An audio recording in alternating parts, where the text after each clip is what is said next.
Hey guys, welcome to Evan blogs. ನಾನು ಸುಜಾತ. ಹೇಗಿದ್ದೀರಾ ಎಲ್ಲರೂ ಚೆನ್ನಾಗಿದ್ದೀರಾ ಅಂತ ಅಂದ್ಕೊಂಡಿದ್ದೀನಿ. ತುಂಬ ದಿನದ ಮೇಲೆ ಬ್ಲಾಗ್ ಮಾಡ್ತಾಯಿದ್ದೀನಿ. ಸೊ ನಾನಿವಾಗ ಪಿ ಜಿಲಿದ್ದೀನಿ. ನನ್ನ ಮಗ ನೋಡಿ ತಿಂಡಿ ತಿಂತಾವನೆ. ಚಿತ್ರಾನ್ನ ಮಾಡಿದರು. ಹಾಯ್ ಮಾಡು ಪಾಪು. ಹಾಯ್. ಹಾಗೆ ಬೆಳಗ್ಗೆ ಮಾರ್ನಿಂಗ್ ಬ್ರೇಕ್ಫಾಸ್ಟ್ ಮಾಡೋಣ ಅಂತ ಬಂದೆ. ಸೊ ಫಸ್ಟು ನನಗೆ ಟೀ ನೋಡಿದ ತಕ್ಷಣ ಟೀ ಕುಡಿಬೇಕು ಅಂತ ಅನ್ನಿಸ್ತು. ಸೊ ನಾನು ಟೀ ಕುಡಿದೆ. ಹಾಗೆ ಪಾಪುಗೆ ಚಿತ್ರಾನ್ನ ಮಾಡಿದರು. ಚಿತ್ರಾನ್ನ ಬ್ರೇಕ್ಫಾಸ್ಟ್ನ ತಿನ್ನಿಸಿದೆ. ಹಾಗೆ ಮಧ್ಯಾಹ್ನಕ್ಕೆ ಅನ್ನ ಸಾಂಬಾರು ಮಾಡಿದರು. ನೋಡ್ತಾ ಇರ್ಬೋದು, ತರಕಾರಿ ಸಾಂಬಾರು ಮಾಡಿದರು. ಸೊ ಫಸ್ಟು ಪಾಪುಗೆ ತಿಂಡಿ ತಿನ್ನಿಸಿ ಆಮೇಲೆ ನಾನು ತಿಂದ್ರಾಯ್ತು ಅಂತ ಹೇಳಿಬಿಟ್ಟು ಅವನಿಗೆ ತಿನ್ನಿಸ್ತಾ ಇದ್ದೆ. ನನಗೆ ಫಸ್ಟು ಟೀ ಸಿಕ್ಬಿಡ್ತಲ್ಲ, ಫಸ್ಟು ಟೀ ಕುಡಿಯೋಣ ಅಂತ ಹೇಳ್ಬಿಟ್ಟು ಕುಡಿದು ಆನಂತರ ಪಾಪುಗೂ ಸ್ವಲ್ಪ ಟೀ ಬೇಕು ಅಂತ ಕೇಳ್ದೆ. ಅವನಿಗೆ ಕೊಟ್ಟು ಆಮೇಲೆ ನಾನು ತಿಂಡಿ ತಿಂದೆ. ಹಾಗೆ ಫಸ್ಟು ಪಾಪುನ ಸ್ಕೂಲಿಗೆ ಅಡ್ಮಿಷನ್ ಮಾಡಿಸಿ ಅದಾದ ನಂತರ ನಾನು ಬಟ್ಟೆ ಬಿಸ್ನೆಸ್ ಮಾಡೋಣ ಅಂತ ಅಂದ್ಕೊಂಡಿದ್ದೆ. ಸೊ ಇನ್ನು ಬಟ್ಟೆ ತರಕ್ಕೆ ಕೂಡ ಹೋಗಿ ಬರಬೇಕು. ಪಾಪುನ ಸ್ಕೂಲಿಗೆ ಕರ್ಕೊಂಡೋಗಿ ಅವನಿಗೆ ಸ್ಕೂಲಿಗೆ ಅಡ್ಮಿಷನ್ ಮಾಡಿಸಿ ಬರಬೇಕು. ಏನು ಪಾಪು?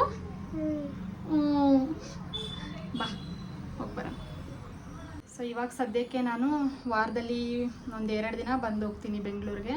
ಯಾಕಂದರೆ ಅಲ್ಲೂ ದಾವಣಗೆರೆಯಲ್ಲೂ ಮನೇಲಿ ಕೆಲಸ ಇದೆ. ಸೊ ಹಂಗಾಗಿ ಅದೆಲ್ಲ ಕಂಪ್ಲೀಟಾಗಿ ಕೆಲಸ ಎಲ್ಲ ಮಾಡಿಸಿದ ಮೇಲೆ ಇಲ್ಲಿ ಬಂದು ಇರ್ತೀನಿ. ಸೊ ಇವಾಗ ಪಾಪು ಸ್ಕೂಲಿಗೆ ಅಡ್ಮಿಷನ್ ಮಾಡಿಸ್ಬೇಕಿತ್ತು. ಹಾಗೆ ನಾನು ಸ್ವಲ್ಪ ಸೀರೆ ವ್ಯಾಪಾರ ಮಾಡೋಣ ಅಂತಲೂ ಅಂದ್ಕೊಂಡಿದ್ದೆ. ಹಾಗೆ ನಾನಿಲ್ಲಿ ಬೆಂಗಳೂರಲ್ಲಿ ಒಂದು ಆಫೀಸ್ ಕೆಲಸಕ್ಕೂ ಕೂಡ ಜಾಯ್ನ್ ಆಗಿದ್ದೀನಿ.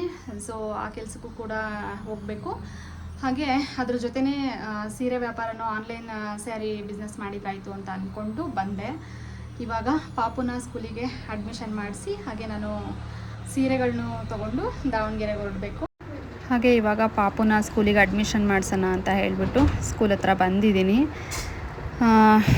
ಬನ್ನಿ ಹೋಗೋಣ, ಸ್ಕೂಲ್ ಹೇಗಿದೆ ಏನು ಅಂತ ನೋಡೋಣ.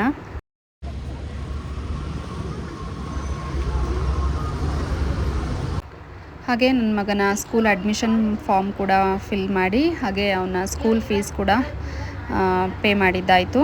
ಹಾಗೆ ನಾನು 1 ಅವರ್ ಅವನನ್ನು ಇವತ್ತೇ ಸ್ಕೂಲಲ್ಲಿ ಕೂರಿಸ್ಕೊಳ್ಳಿ ಕ್ಲಾಸಲ್ಲಿ ಅಂತ ಹೇಳಿದ್ದಕ್ಕೆ 1 ಅವರ್ ಕ್ಲಾಸಲ್ಲಿ ಕೂರಿಸ್ಕೋತೀವಿ ಅಂತ ಹೇಳಿಬಿಟ್ಟು ಕೂರಿಸ್ಕೊಂಡಿದ್ರು. ಸೊ ಹಾಗೆ 1 ಅವರ್ ಬಿಟ್ಟು ಮತ್ತೆ ನಾನು ಪಾಪುನ ಮನೆ ಪಿ ಜಿ ಕರ್ಕೊಂಡು ಹೋಗೋಣ ಅಂತ ಹೇಳ್ಬಿಟ್ಟು ಬಂದೆ.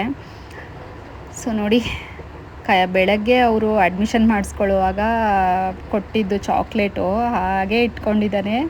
ಇವಾಗ ಅದನ್ನು ಫ್ರೆಂಡ್ಸ್ಗೆಲ್ಲ ತೋರಿಸ್ತಾ ಬಂದ. ಹಾಗೆ ಇವಾಗ ನಾನು ನಮ್ಮ ದೊಡ್ಡಪ್ಪನ ಮಗಳ ಮನೆಗೆ ಹೋಗ್ತಾ ಇದ್ದೀನಿ. ನಮ್ಮ ಅಕ್ಕ ಕೂಡ ನನ್ನ ಜೊತೆ ಸೀರೆ ತರೋದಕ್ಕೆ ಬರ್ತೀನಿ ಅಂತ ಹೇಳಿದರು. ಹಂಗಾಗಿ ಅವ್ರ ಮನೆಗೆ ಹೋಗಿ ಅವ್ರನ್ನ ಕರ್ಕೊಂಡು ಇವಾಗ ಆಟೋ ಬುಕ್ ಮಾಡಿದ್ದೆ. ಇವಾಗ ಹೊರಡ್ತಾ ಇದ್ದೀವಿ. ಸೊ ನೋಡೋಣ, ವ್ಯಾಪಾರ ಮಾಡೋಣ ಇನ್ಮೇಲಿಂದ. ಸೀರೆ ವ್ಯಾಪಾರ ಮಾಡಿದ್ರಾಯಿತು ಅಂತ ಹೇಳ್ಬಿಟ್ಟು ಸೀರೆಗಳನ್ನ ತರಕ್ಕೆ ಹೋಗ್ತಾ ಇದ್ದೀನಿ. ಹಾಗೆ ಇವರು ನಮ್ಮ ಅಕ್ಕ ಪೂಜಾ ಅಂತ. ಹಾಗೆ ನಿಮಗೆಲ್ರಿಗೂ ಗೊತ್ತಿರೋ ಹಾಗೆ ನನ್ನ ಮಗ ಯಶ್ವಿನ್.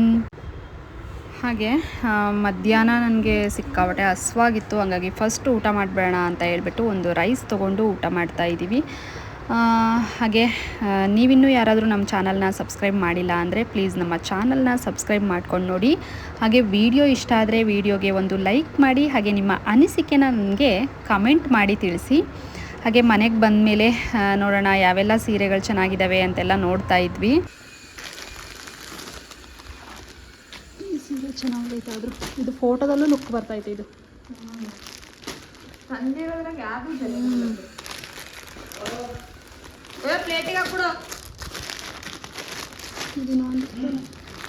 ಚೆನ್ನಾಗಿ ಒಳ್ಳೆ ಕ್ವಾಲಿಟಿ ಇರೋವಂತಹ ಸೀರೆಗಳನ್ನ ಮಾತ್ರ ನಾನು ತಂದಿರೋದು. ಹಣ ಒಂದು ಕೊಡ್ಬೇಕಿತ್ತಣ್ಣ.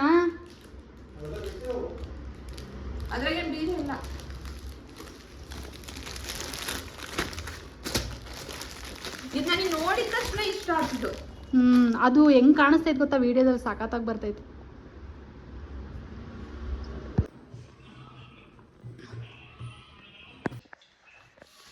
ತಿನ್ನೋದು ತಿನ್ನಮ್ಮ, ತಗೋ. ಯಾಕೆ ಬೇಡ, ತಗೋ ತಿನ್ನಿಸ್ಲಾ? ಮಾಡಿ ಬೇಗ. ಇಲ್ಲಿ ನನ್ನ ಕಡೆ ನೋಡು. ಅಲ್ಲಲ್ಲ, ಇದು ತಿನ್ನು ತಿನ್ನಮ್ಮ. ಹಾಗೆ ಇದು ನೆಕ್ಸ್ಟ್ ಡೇ ವಿಡಿಯೋ. ನಾನು ಇನ್ನೂ ಸ್ವಲ್ಪ ಸೀರೆ ತರೋದಿತ್ತು ಅಂತ ಹೇಳಿಬಿಟ್ಟು ನೆಕ್ಸ್ಟ್ ಡೇ ಹೋಗೋಣ ಅಂತ ಹೇಳ್ಬಿಟ್ಟು ಪ್ಲ್ಯಾನ್ ಮಾಡ್ಕೊಂಡಿದ್ವಿ. ಹಾಗಾಗಿ ನಾನು ಪಿ ಜಿಗೆ ಬರಲಿಲ್ಲ, ನಮ್ಮ ಅಕ್ಕನ ಮನೇಲೇ ಉಳ್ಕೊಂಡೆ. ಹಾಗೆ ಬೆಳಗ್ಗೆ ದೋಸೆ ಮಾಡಿದರು, ಅದು ಈ ಎಲ್ಲ ಮೊಳಕೆ ಕಾಳುಗಳನ್ನ ಬಳಸಿಬಿಟ್ಟು ಒಂದು ರಿಚ್ ಪ್ರೋಟೀನ್ ಇರ್ತಕ್ಕಂತಹ ದೋಸೆನ ಮಾಡಿದರು ಅಂತಲೇ ಹೇಳ್ಬೋದು. ಜೀವನದ ಪಾಠ ಎಲ್ಲವನ್ನು ಕಲಿಸ್ಬಿಡುತ್ತೆ ಅಂತಲೇ ಹೇಳ್ಬೋದು. ಸೊ ಹಂಗಾಗಿ ನನ್ನ ಕೈಲಾದಷ್ಟು ನಾನು ದುಡಿಬೇಕು ಅಂತ ಹೇಳಿಬಿಟ್ಟು, ಸೊ ನಾನು ಆಫೀಸ್ ವರ್ಕು ಮಾಡ್ತಾ, ನಾನು ಈ ಕಡೆ ಸ್ಯಾರಿ ಬಿಸ್ನೆಸ್ಸು ಮಾಡೋಣ ಅಂತ ಹೇಳ್ಬಿಟ್ಟು ಎರಡೂ ಮ್ಯಾನೇಜ್ ಮಾಡೋಣ ಅಂತ ಅಂದ್ಕೊಂಡು ಮಾಡ್ತಾಯಿದ್ದೀನಿ. ಸೊ ನಮ್ಮ ಅಕ್ಕ ರೆಡಿ ಆಗ್ತಾ ಇದ್ದಾರೆ, ಇನ್ನೇನು ಹೊರಡಬೇಕು.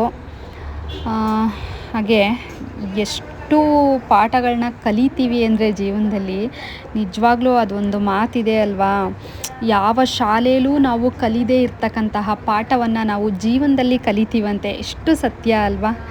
Thank you for watching. Thank you.